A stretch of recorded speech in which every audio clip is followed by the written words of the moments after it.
காலையில் 6:30க்கெல்லாம் மொபைலில் ஒரு அலாரம் அடிச்சுது. நானும் வேலை பார்த்துட்டு இருந்ததால் அது அப்புறம் பார்த்துக்கலான்னு சொல்லிட்டு அப்படியே விட்டுட்டேன்.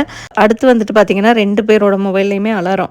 என்னென்னு வந்து பார்த்தோன்னா வார்னிங் மெசேஜ் வந்திருந்தது. போன வருஷம் நீங்களே பார்த்துருப்பீங்க, 5 டேஸ் வந்து நம்ம வெளியில் தங்கியிருப்போம்.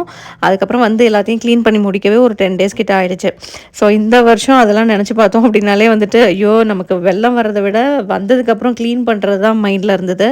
ஸோ அதனால் இங்கே வந்துட்டு என்ன பண்ணாங்கன்னா எல்லார் வீட்லேயுமே அந்த மணல் பேக் இருக்குல்ல அதை வாங்கி அந்த மெயின் டோரு கேட்டுக்கிட்டேலாம் வச்சிடுறாங்க. ஸோ நம்மளுமே அந்த மாதிரியே பண்ணிடலாம். ஏன்னா கிச்சனில் போன டைம் தண்ணி வந்துருச்சு ஃபுல்லாக. அந்த சைடில் ஒரு டோர் இருக்கும் அது வழியாக.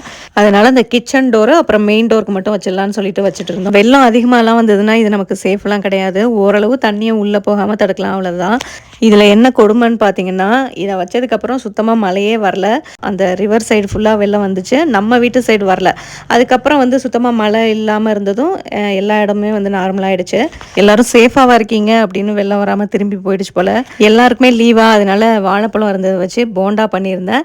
சாப்பிட்றதுக்கு நல்ல கிறிஸ்பியாக கடையில் சாப்பிட்ற மாதிரியே சூப்பராக இருந்தது.